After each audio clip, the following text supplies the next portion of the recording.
নমস্কার, কেমন আছেন সবাই? আশা করি সুস্থ আছেন, দুর্দান্ত আছেন।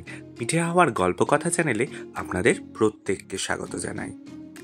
আশা করি শুরুর কিছু ক্লিপিংস দেখে আপনারা তো ধারণা করেই নিতে পেরেছেন কি বিষয় নিয়ে হতে চলেছে আজকের ভিডিওটা।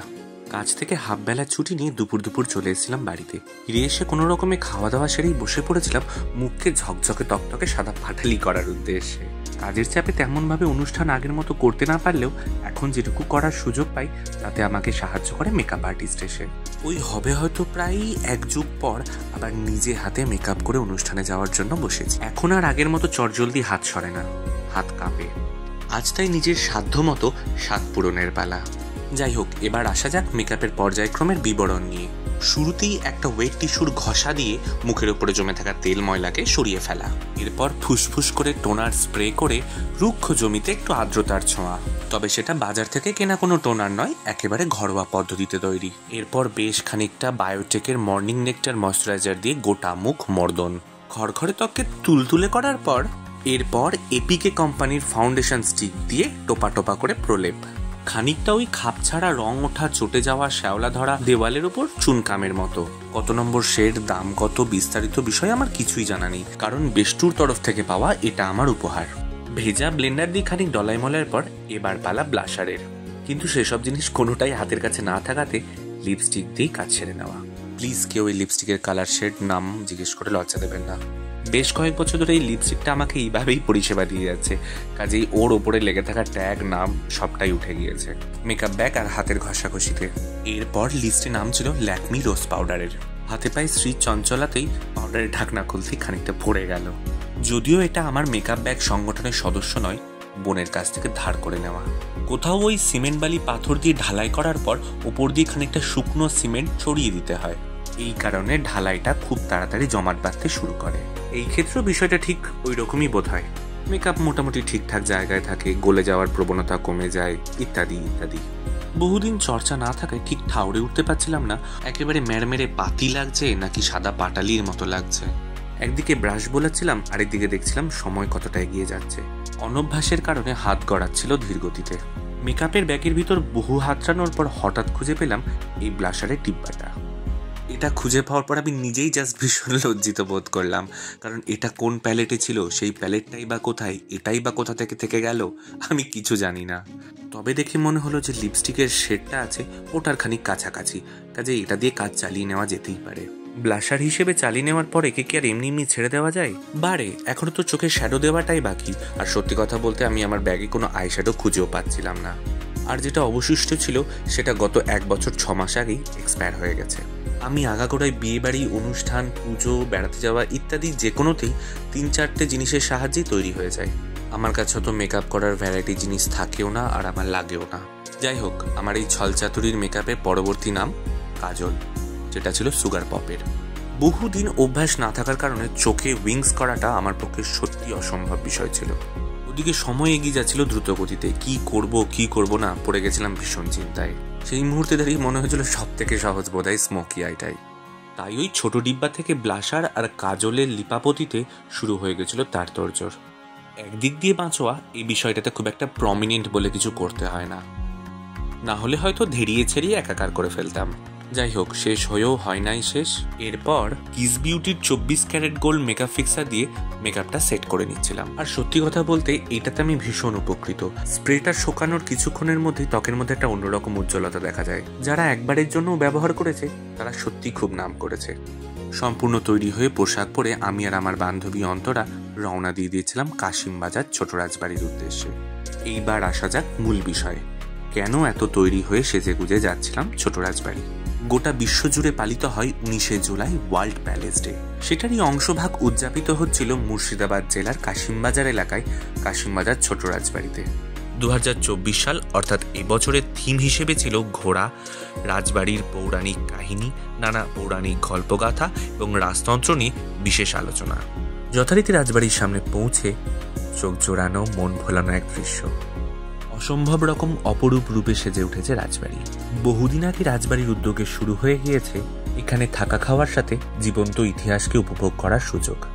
পড়ন্ত বেলায় অস্তগামী সূর্যের আভাতে মাধুর্য উপচে পড়ছিল প্রতিটি কোণা থেকে।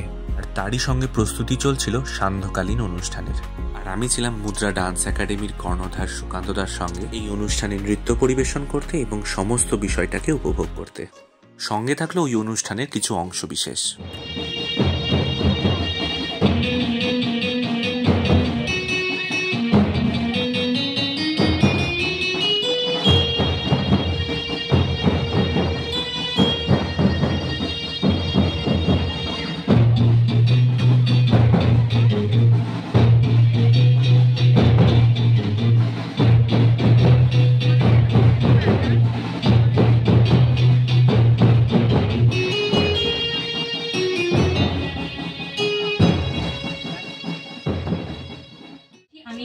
হেরিটেজ নিয়ে ঐতিহ্য নিয়ে কাজ করি। এখানে আমার সঙ্গে শ্রীমতী প্রিয় আছেন, উনি প্রেসিডেন্সি কলেজের প্রফেসর, প্রেসিডেন্সি ইউনিভার্সিটির প্রফেসর।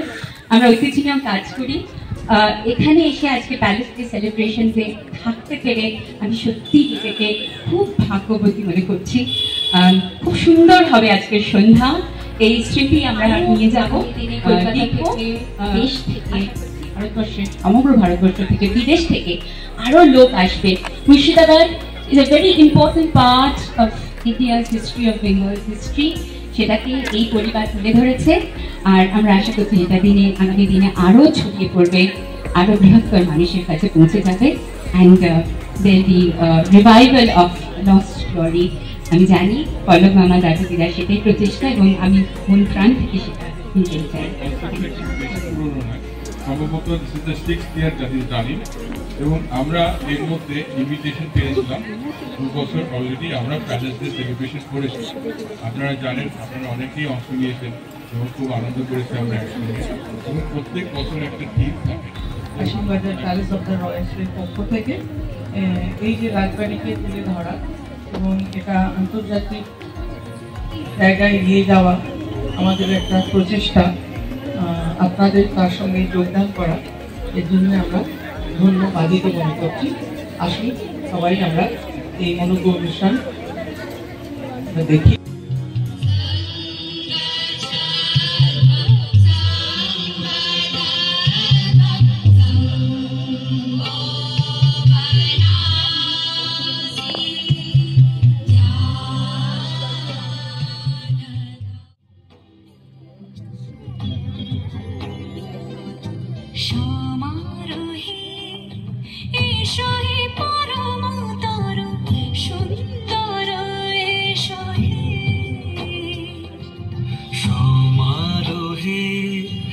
এসো হে পরমতর সুন্দর, এসো হে ঝনক ঝঙ্কারে ওড়ায় শঙ্কর, কমেছে দোয়া দেরি নাহি আর, এসো হে স্বয়ং পরম, এসো এসো সুন্দর, এসো।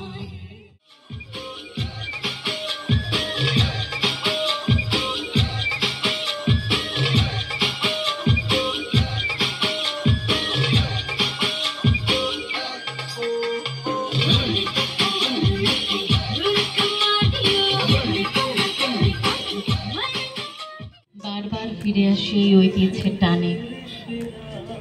আমার সামনে রয়েছেন প্রশান্ত বাবু, রয়েছেন সুমিত্রা দেবী। আসলে সুমিত্রা দেবীকে জায়গায় রাখি প্রতিভা, সকলকে অনেক অনেক কৃতজ্ঞতা প্রিয় দাদা পল্লবদাকে। আর এই হলো সম্পূর্ণ কাঠের তৈরি সেই সময়কার রাজবাড়ির যানবাহন। বহু ইতিহাসের সাক্ষী সে নিজেও। সেকাল থেকে একাল আজও ঠিকঠাক সময়ের জানান দিয়ে যাচ্ছে এই ঘড়ি। আমার নাচের অনুষ্ঠানের খানিক পরে টিফিনটা নিয়ে চলে গিয়েছিলাম রাজবাড়ির এই রেস্টুরেন্টে সন্ধেবেলার পেট পুজোর স্বার্থে।